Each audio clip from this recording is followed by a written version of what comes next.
Hello, and welcome to Living Liver Donation at the Penn Transplant Institute. Living donation is the ultimate act of kindness because a living donor is volunteering to have a major surgery in order to give the gift of life to a transplant patient in need. To give you a little history of our program at Penn, we have been in the forefront of living donor initiatives for several years. Our first living liver transplant was in the pediatric arena in 1995, and our first living liver transplant to an adult was in 1999. This education session is designed specifically for living liver donors. Our goals today are to educate you about the living donor screening process and the stages of the donor evaluation, how to prepare for the surgery, hospitalization course, and potential complications, financial considerations and billing, and follow-up care and expectations of the transplant team. Living liver donor transplant is a life-saving treatment for people with end-stage liver disease. It is a better alternative for most transplant candidates and has proven to have better outcomes for the recipient. In our current day and age, regulations regarding organ allocation are changing, and the wait time for deceased donor organs could be more challenging as the need for transplant as a treatment option keeps exceeding the number of available organs. It is for this reason that patients are asked to advocate for themselves to find a living donor. Here are a few very important notes for you. The donor may opt out at any time for any reason up to the time they are placed under general anesthesia. This is very important for you to remember. Your decision to opt out and reasons remain confidential. All communication is strictly confidential. Only certain things can be communicated to your recipient. That one, there is a donor in evaluation, or if the donor has been approved, or there are no potential living donors to consider, meaning the donor is no longer a candidate. Recipient health information, the transplant evaluation, medical, surgical risks to the recipient, and perceived risk of morbidity or mortality are confidential as well and not disclosed to you as a potential donor. Please remember that you can share as much or as little with your recipient. We cannot. It is a federal crime to sell or purchase human organs. You cannot receive anything of valuable consideration in exchange for donation. Another important point is that although it is rare, donation could have an impact on obtaining health, life, or disability insurance in the future. If this happens to you after donation, we encourage you to appeal with the insurance agency and also make your donor team aware. Oftentimes, the insurance or disability company just requires documentation to confirm your donor history. Most importantly, if you ever feel pressure in donating, please make the donor team aware immediately. If you are approved, and throughout this evaluation journey, you should always remember that there are alternatives for you as a donor and for your recipient. For donors, this is voluntary on your part. You always have the option to change your mind at any point in this process. For the recipient, there are always alternatives for recipients. They can continue to be managed medically. They can potentially get a deceased donor transplant. They can be evaluated and listed at multiple transplant centers to improve their ability to get a deceased donor offer, and they can explore other potential living donor options. You should never feel pressure or feel that there are no other options, because there are always alternatives for you. Let's talk about the living donor team and the people on the team. The living donor team is a multidisciplinary team of providers, which means that there are medical specialists, surgeons, nurse coordinators, social workers, nutritionists, psychiatrists, pharmacists, financial coordinators, and an independent living donor advocate, all working together to determine if living donation is safe for you. After you've viewed this learning module, you'll meet with your donor coordinator who will ensure all of your questions are answered. The evaluation will begin only after we have received the necessary forms back from you, completed and signed. An important role on the team is the independent living donor advocate, who is generally the first point of contact. All transplant centers in the United States are required to provide an independent living donor advocate or a living donor advocate team for all potential donors. The independent living donor advocate works independently but collaboratively with the living donor team. The sole job of the independent living donor advocate is to look after the interests of the donors and support the donor through the entire process. The donor advocate assists the donor in obtaining information, being educated, and understanding relevant information regarding the consent process, the evaluation process, the surgical procedure, the risks to include medical, psychosocial, and financial, and the importance and commitment to post-donation follow-up. In short, they respect the donor's decision and ensure that their decision regarding donation is informed, free from pressure, and without financial compensation. Like all of us on the donor team, the independent living donor advocate is available for you should you have any questions or concerns. The living donor nurse coordinator is your guide through this process and works closely with the medical specialists, the surgeons, and the other team members. Generally, the living donor nurse coordinator helps to organize the progression of the case and acts as a clinical resource to the donor for questions and guidance. To explain a little about the other team members, the living donor surgeon and the medical liver specialist, a hepatologist, work together to review your reasons for wanting to donate, review your medical, surgical, and social history, set expectations for the evaluation, the surgery, and the postoperative care, discuss the risks of living donor surgery from their own perspective, and determine whether you need individualized testing or to see other specialists. The cardiologist specializes in your heart and will ensure that it is healthy enough for living donor surgery.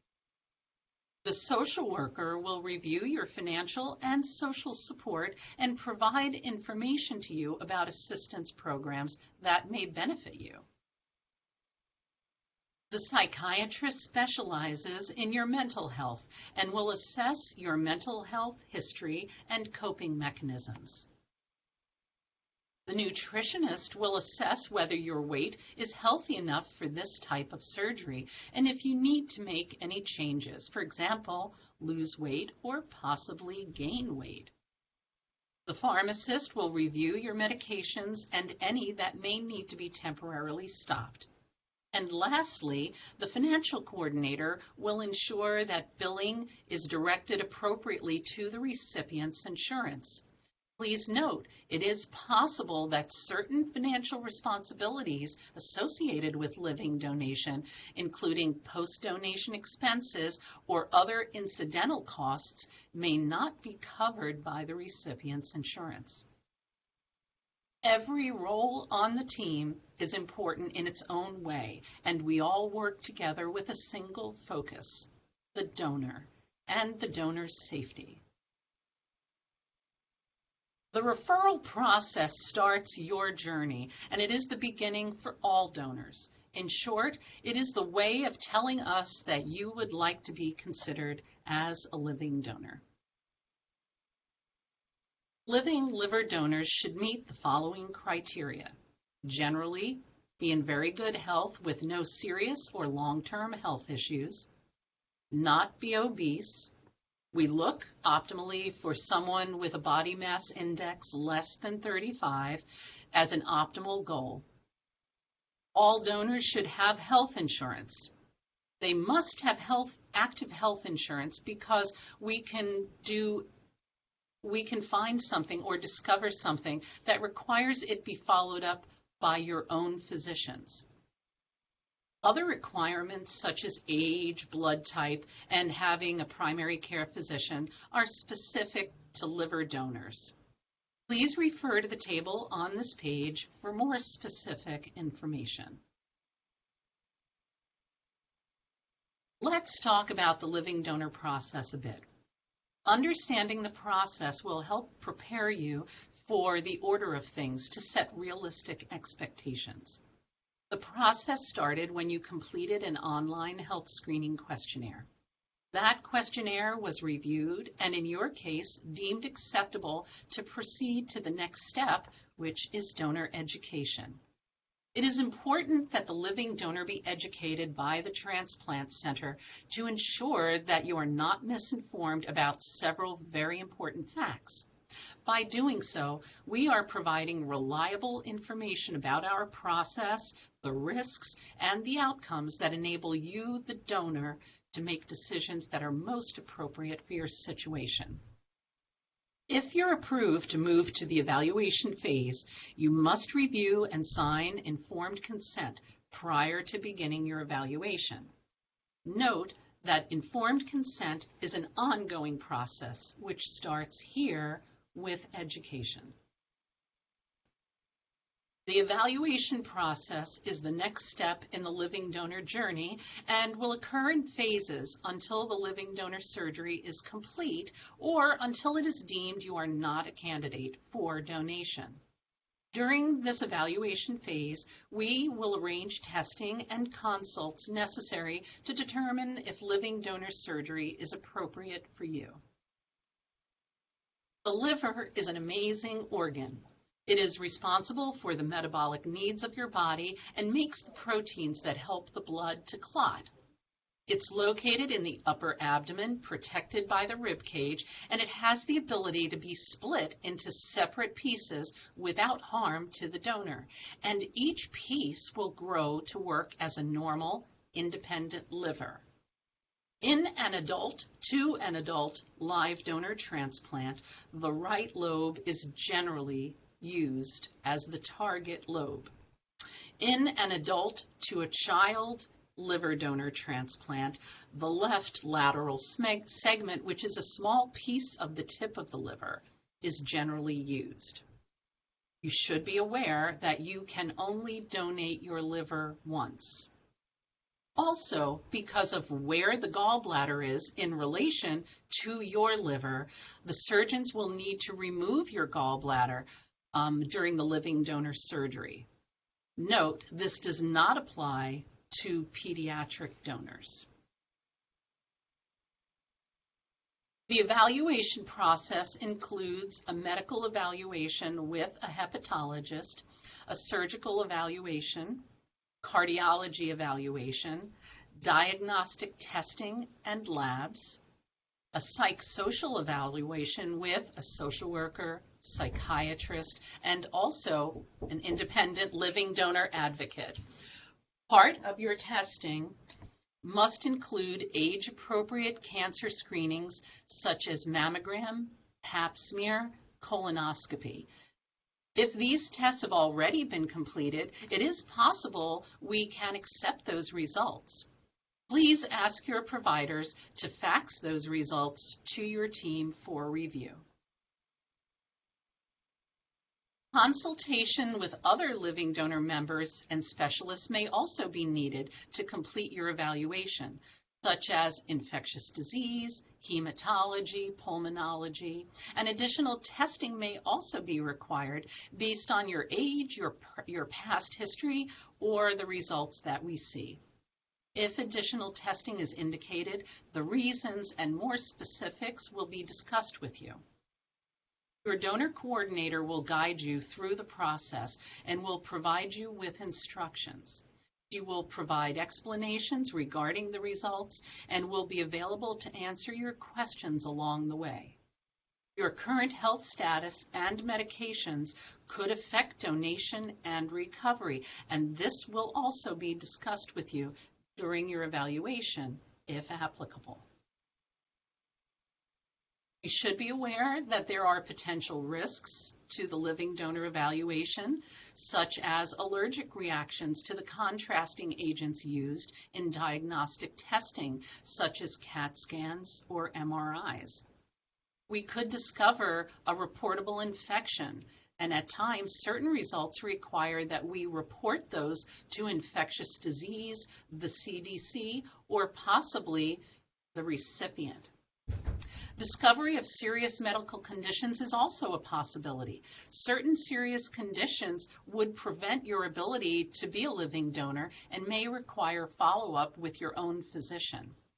And discovery of previously unknown or unfavorable genetic findings or other abnormalities may be indicated. These findings may require additional testing, possibly at your expense, or may create the need for an unexpected decision on the part of the living donor team.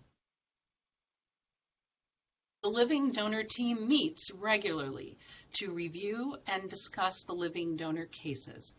Once your evaluation is complete, the committee will do a final review of your results and discuss your case, with the goal being to come to a decision about your candidacy as a donor. At this point, there are 3 potential decisions that can be made. You can be declined. If you are declined, it means that your results or assessments suggest that living donation would put you at increased risk, either short-term or long-term. In this instance, it is best that your recipient continue to look for other living donors. We will contact you and inform you of this decision, answer your questions, and will close your evaluation. It is possible that you may need more testing. There are times after team review and discussing where additional testing or consults are necessary. In these instances, there are results or assessments that are driving that need for more information before making a final decision. If this is the case, your donor coordinator will contact you to explain this more fully and will discuss next steps necessary to complete your evaluation. Or you could be approved. Your evaluation is complete, the team has approved and discussed your case and feels that it is safe for you to have living donor surgery. If you're approved, your coordinator will contact you with the decision and will field any additional questions you may have. You will be given time to reflect on this and on your decision to proceed before the recipient is notified. Of course, if declined, it is your right to pursue donor evaluation at another center, which may use different donor selection criteria. Liver donation is a major surgical procedure requiring general anesthesia and several days in the hospital. Once you have decided to proceed, a date for the surgery will be identified that is suitable for you, the donor, suitable for the recipient, and for the transplant team. The surgery is timed so all members of the surgical transplant team are present. For those of you who are distance donors, meaning any donors who live more than 3 hours away from the transplant center, there are special protocols in place to keep you safe. In short, these protocols may require that you stay local to our center or within a commutable distance for a period of time after the surgery. For liver donors, especially those who must travel by plane, you would need to stay local to our center for 5 to 6 weeks post-donation. And for international donors, you must remain in the U.S. for 6 months. When your case is scheduled, you will need to come to the transplant center 1 to 2 weeks prior to your surgery date to complete necessary preoperative testing and consults. These tests include lab work that must occur within a certain number of days of the surgery date. Also on this day, you will meet with your surgeon again, sign the surgical consent forms, review the pre-procedure information, and meet with other team members like your donor coordinator. We ask that you avoid liver cleansing diets or supplements, and please avoid herbal, non-prescription supplements as well. Your donor coordinator will discuss with you in more detail about this. You will also be scheduled to donate a unit of your own blood on this day. This is called autologous blood donation, and this is in preparation for your surgery. All in all, donors can expect to be here for the preoperative appointments for about 4 to 5 hours. During the surgical procedure at the Hospital of the University of Pennsylvania, there are a lot of things that you should understand and be aware of, so let's discuss those now. On the day of surgery, you will arrive at the Hospital of the University of Pennsylvania very early in the morning, and you will go directly to the preoperative prep area to be prepared to go into the operating room. The donor's surgery begins approximately 2 hours prior to the recipient's surgery. All donors will be placed under general anesthesia, and for liver donors, approximately 8 hours worth. Also, contrary to what you may have seen on TV shows, the donor and the recipient are in separate operating rooms.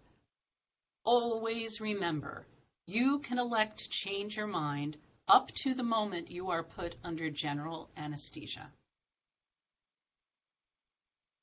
This slide provides you with some general ideas regarding the incision you will have. For liver donors, the decision regarding which liver lobe will be taken depends on the anatomy and the size of each of those lobes and will be determined based on the review of the CAT scan or the MRI. The surgeon will discuss this with you in detail when they meet with you. If you have any body piercings or studs, you will be asked to remove them prior to the surgery date. There are a few things you should be aware of during donation surgery. The surgery involves removing a portion of your liver, and depending on the circumstances, it is possible that as much as 65 to 70% of your liver could be removed. You may have surgical drains placed during the surgeries. Although rare, you should be aware that you may wake up after the surgery with the breathing tube still in place. There will be discomfort after the surgery, but we will work hard to keep you as comfortable as possible. And lastly, although rare, there are circumstances where a blood transfusion could be necessary. Once your surgery is complete, you will be awakened and brought to the post-anesthesia recovery unit for a few hours of observation. From the PACU, you will be transferred to a surgical ICU for close observation and care for 24 hours. If you're doing well, you'll be transferred to the abdominal transplant floor for the remainder of your hospital stay. You can expect to be in the hospital about 5 to 7 days. Your recipient will have a slightly longer stay in the hospital, and their team will determine when they are ready to leave the hospital. The team will consider discharge once it is safe for you to leave the hospital. Your donor coordinator will provide you with information regarding current guidelines for visitors and will answer any questions you may have regarding special needs or requests. In order to help you in your recovery course, our postoperative goals are to get you out of bed early and start walking around, encourage you to do deep breathing exercises to work your lungs, to keep you as comfortable as possible, and to advance your diet back to normal. In any event, in order to be discharged, you must be up and moving without any dizziness or weakness. You should be tolerating food with no nausea and going to the bathroom, meaning having a bowel movement or passing gas. And your discomfort should be under good control with pain medications that you are prescribed. Once you are discharged from the hospital, there's important information that you must know that will assist you as you recover. In order to keep you safe and promote effective healing after the surgery, there are strict guidelines and restrictions you must follow. There are lifting restrictions. No lifting more than 10 pounds for a full 3 months. That means nothing heavier than a gallon of milk. There are driving restrictions. You will not be allowed to drive until you are off the narcotics and are cleared by the surgical team. This is extremely important to keep you and others safe. As far as activity, working is the best exercise. Strenuous activity and exercise should be avoided until the surgical team advances you. Other activities, such as walking up and down stairs, are perfectly fine. We are perfectly fine with you showering and going to social events if acceptable and can be guided by how you feel.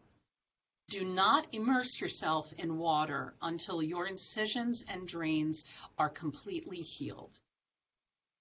Of special note, most donors can return to work in 6 to 8 weeks after the surgery. Much depends on the type of work you do. If your job requires strenuous activity, you may need to be off for 3 months after the surgery. Your commitment to living donation and our commitment to you does not stop with your discharge from the hospital. It is important that you understand that you are required to do the necessary follow-ups with us for a full 2 years after the surgery. The timetable you see on the slide represents a guideline that we will follow when scheduling your post-donation follow-ups. Please note that the 6-month, the 1-year, and the 2-year appointments can be done via telemedicine, and you can get your labs drawn at a local Quest Diagnostics. Up to now, we have discussed the team, we have discussed the process, the surgery and postoperative hospital course and follow-up. Another important factor you should consider when deciding about living donation are the risks and potential complications you may experience.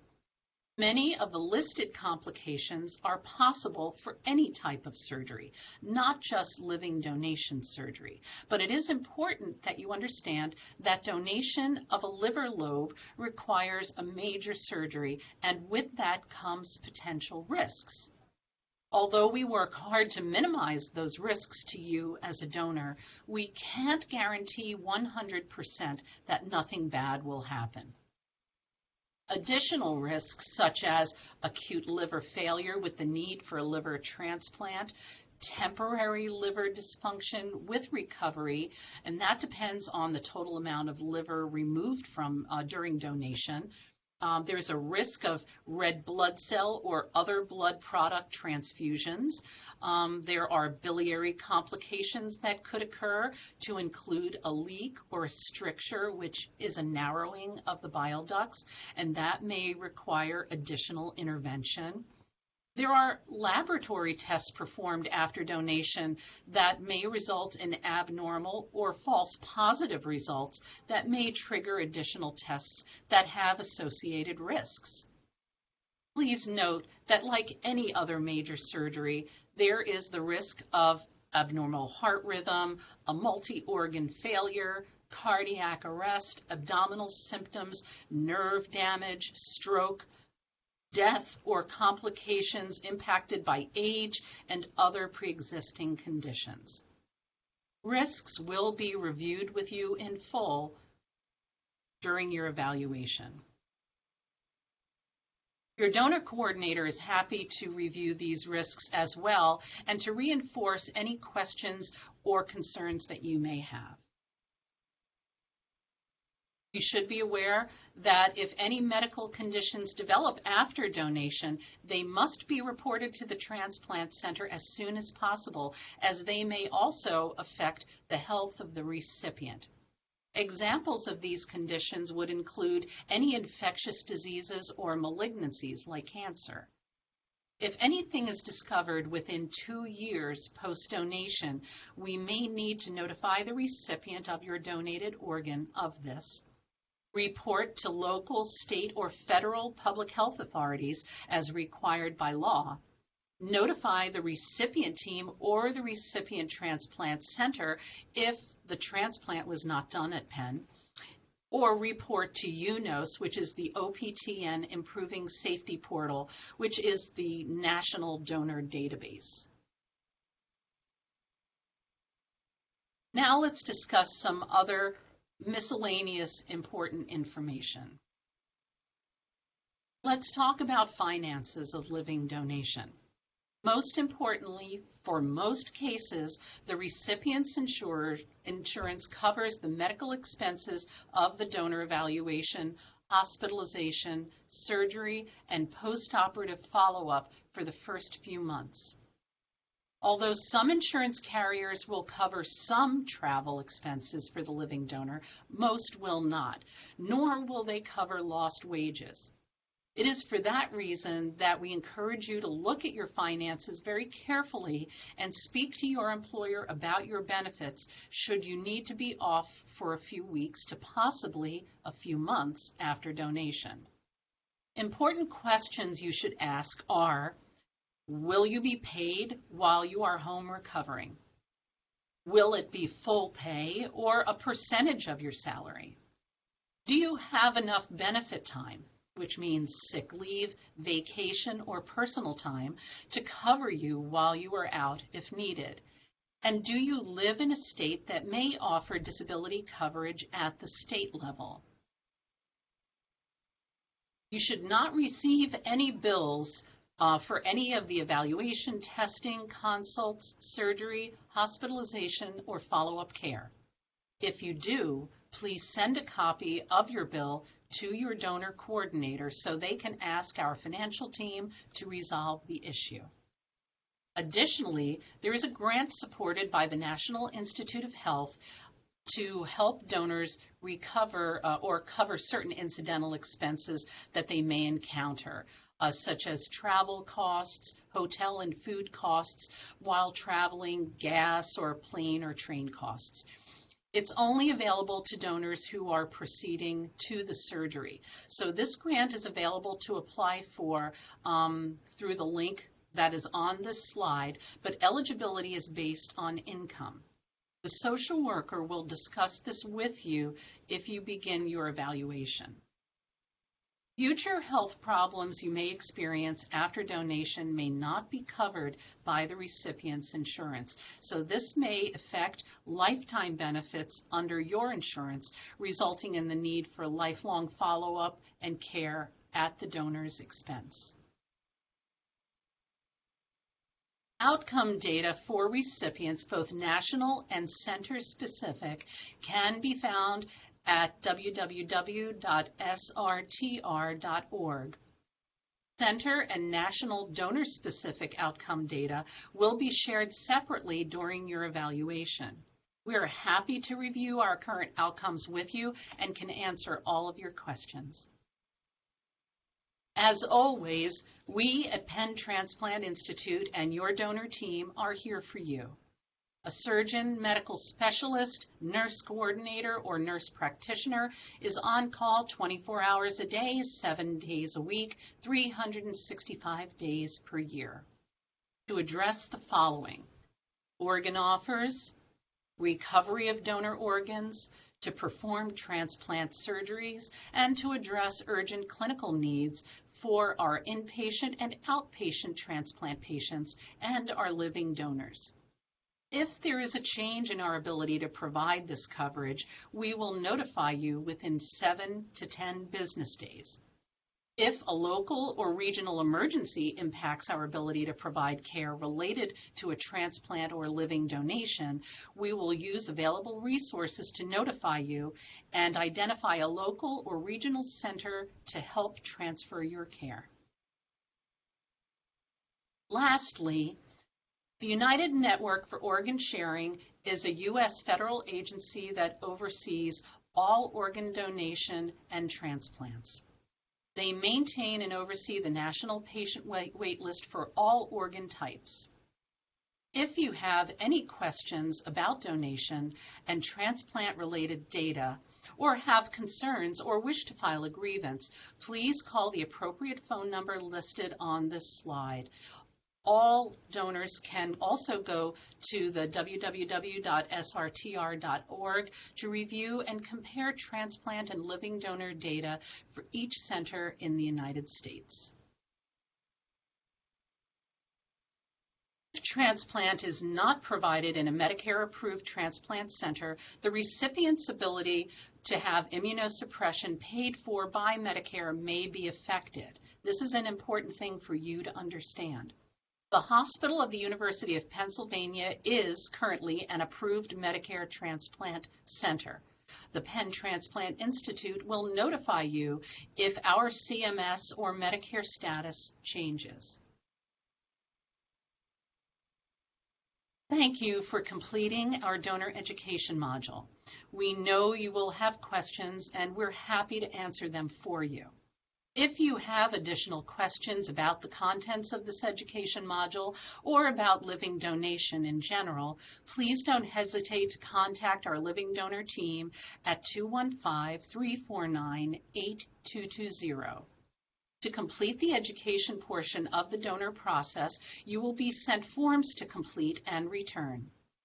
Complete instructions will accompany those forms to guide you. As always, we are here and happy to answer your questions and assist you in your living donor journey. Thank you.